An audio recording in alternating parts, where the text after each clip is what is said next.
across the UK, on DAB, online and on your smart speaker. This is Times Radio Early Breakfast. Indeed it is, 16 minutes past 5. Tom Noonan here, and it's time to go through the morning's papers. Joining us to do that is the barrister and broadcaster Andrew Eborn. Andrew, good morning.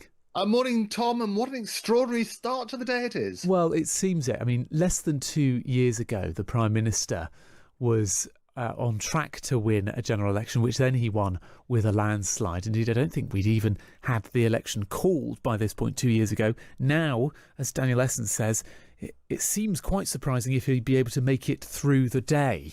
Can he survive? Any route that you see for him?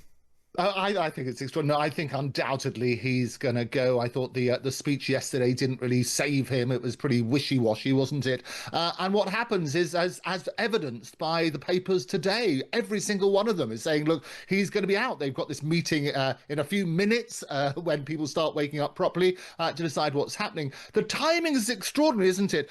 Just to deal with your point about the state opening and the King's speech, basically, it's the state opening itself is tied to the parliamentary session, not personally to Starmer.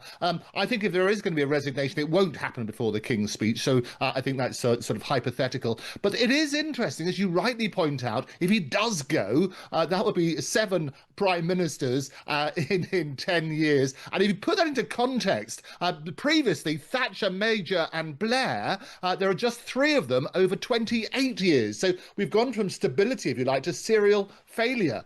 What do you think it is about us as a country that makes us like that? Almost, some might say, ungovernable.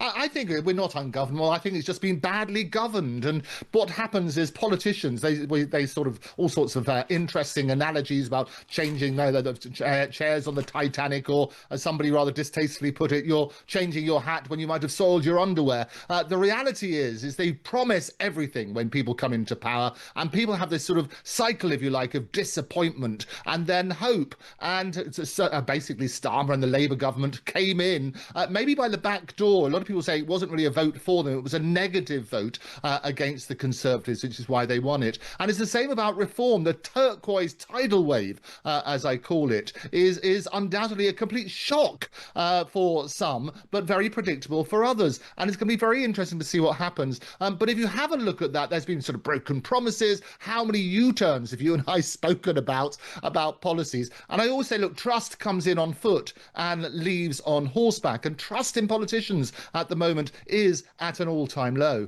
Henry gets in touch, agreeing with, well, I suppose, one of the points there you're making. Labour didn't win anything at the last general election. They were given it because the public had had enough of the Conservatives. I suppose that is part of the Prime Minister's problem, is that he is not seen to have an agenda of his own or a force of personality of his own which has attracted those votes. And as Henry suggests, that perhaps part of that general election win 2 years ago was much more the negative vote rather than the positive one. Interesting that the William Hague's column, front of the comment section of The Times, only Starmer makes governing look impossible. He points to centre-left governments in Australia and Canada, where actually Labour governments can govern quite effectively, and you've got prime ministers who do last years in power and win elections while they do it. Changing leaders, Andrew, it's something we're becoming quite accustomed to. How do you think people more broadly see that? Do you think that the public will think, actually, fair enough, this isn't working, yes, let's change leader, and I thank you as the Labour Party for doing so? Or do people see it as chaos?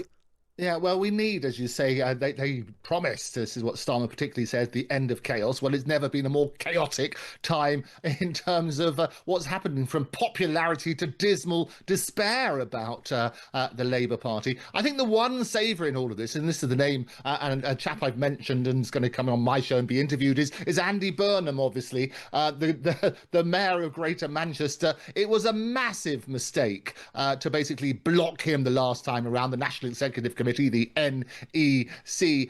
But you make an interesting point about timing. And basically, in order for that to happen, there's a lot of ifs involved. You have to get somebody who's willing to resign. Apparently, behind the scenes, my sources tell me there are a number of people who would be prepared to step aside and trigger a by-election. That normally takes between 21 to 27 working days after the writ, plus obviously the candidate selection time. Realistically, he could return to Parliament within 2 to 4 months under a best-case scenario. But there's a lot of ifs there. As you rightly point out, he may not win.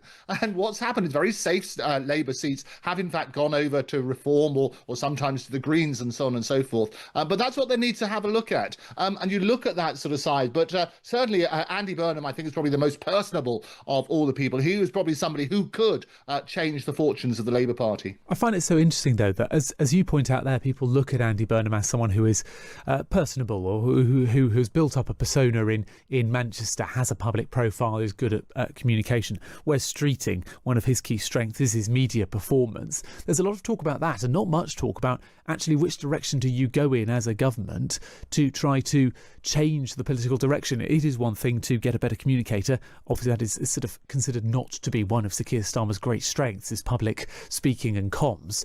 But it's going to need more than just a communications change, surely. Oh, no, absolutely. So you need to look at results. So have a look at what happened in Manchester. That's the classic result. Not endless campaigns. People are tired of soundbite politics where you promise this and promise change. The only change that people care about is the change in their pockets. And we're in a dismal time from that point of view. What we need to do is break the revolving door or we're going to watch the decline accelerate. So you're right. They will talk about results. Burnham certainly delivered results. You mentioned Streeting and so on and so forth. But the other parties will be rubbing their hands in glee watching the Labour Party implode. So interesting discussions, as I say, in the next few minutes when the Cabinet meets as to do this. I think an orderly transition is probably going to be the best way to do it. As I say, the King's speech will still go ahead, whatever happens. He won't resign instantly, but may sort of turn around and say, OK, let's have a look at the best way to do this. But remember what happened with Maggie Thatcher, where you have this sort of stalking horse and so on and so forth, and the disaster that happened around that and the humiliation when they were sort of forced out, and the terrible, tearful exit of the Iron Lady from Downing Street will resonate throughout history. Tom gets in touch. Good morning, Tom. The public voted for the Prime Minister. If the Parliamentary Labour Party decides he needs to go, there should be a general election call. Time for a constitutional change. Labour are the Tories 2.0. What a mess. And Dave gets in touch. Bordar Dave, I think Starmer is the worst Prime Minister in modern times, but I think the country's in a dangerous position. If Starmer resigns, the country's about to find out the problem isn't just Starmer. The problem, in Dave's view, is Starmer and Labour. And I suppose what comes next is the question. It's one thing to change your leader. It's quite another to decide, well, who replaces you. That was probably one of the things that tore the Conservative Party apart after Boris Johnson. Easy to defenestrate a Prime Minister, harder to replace him. We will talk more about this later. Do keep getting in touch with your thoughts. 87222, start your message with the word Times, or WhatsApp us on 0333 003 2353. I'll get round to more of your messages later in the programme. We're going to talk about some other things though, Andrew. You could be forced to pay the licence fee even if you only watch subscription services. The Times says that's one of the options for the future funding of the BBC, so that you'll have to pay it even if you only watch Netflix or Amazon Prime. Is that something you could get behind? Well, it's very interesting. I do the podcast for the Royal Television Society London. I've interviewed all sorts of BBC Director Generals about this. And they say, look, there's a couple of things. Is firstly, do we need the BBC? And what we definitely need in this sort of troubled times is an independent broadcaster. And so we need that sort of side. The question then is, do you finance it? The rules at the moment say you need a TV licence if you watch or record live TV on any channel or service, or use the BBC iPlayer. So you don't need it for things like streaming services like Netflix and Disney Plus, on-demand TV through services like All4 and Amazon Prime Video. The problem is at the moment the BBC need to look at that, so they're going to expand the people who are required to get a licence, and that is the particular proposal. So I think the question has to be, firstly, do we need the BBC? To which I would say undoubtedly we need a resounding independent public broadcaster whose feet can hold everybody's feet to the fire.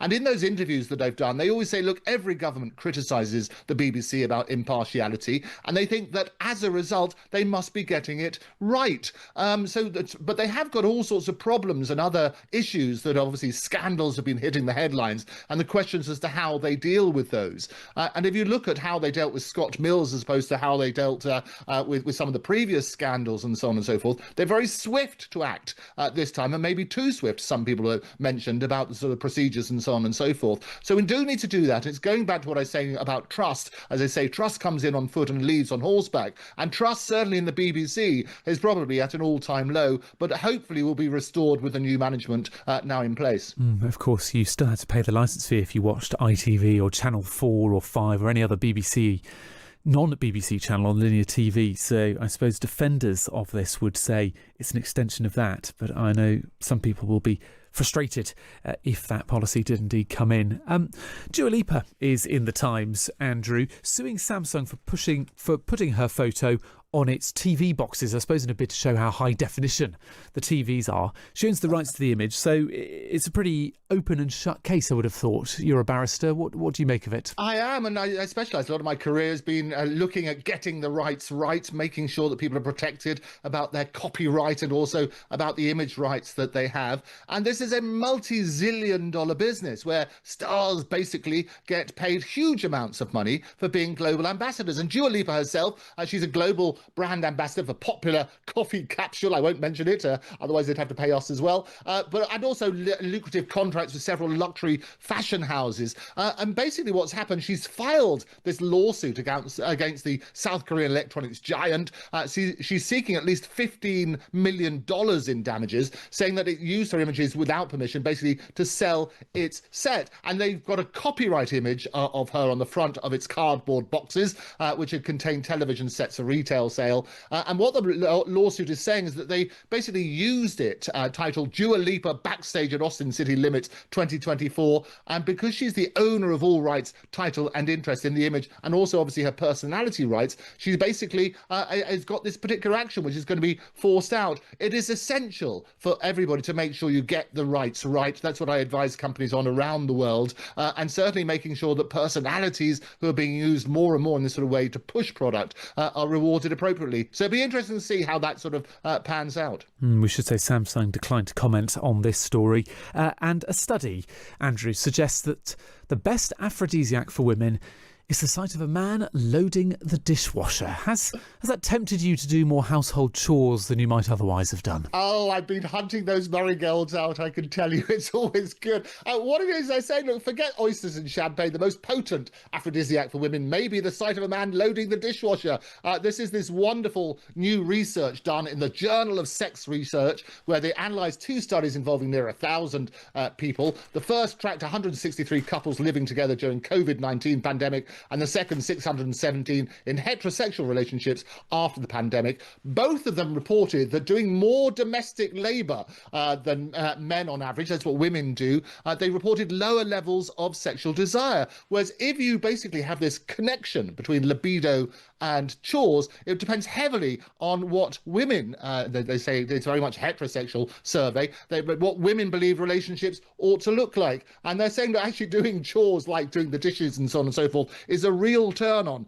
I suspect that there are a lot of women behind this report turning around and saying, well, we're going to encourage our men to do more. We'll make sure this report says, hang her out, there are benefits as a result of doing the washing up. But it's an interesting study, and that's what they say on that sort of basis. So get those marigolds out, Tom. Yes, it's a pretty damning indictment on us as men, I feel, that you have to try to entice men to do the dishes by saying it's an aphrodisiac. Just do it out of the goodness of your heart or respect for your partner, men. Just get on with it.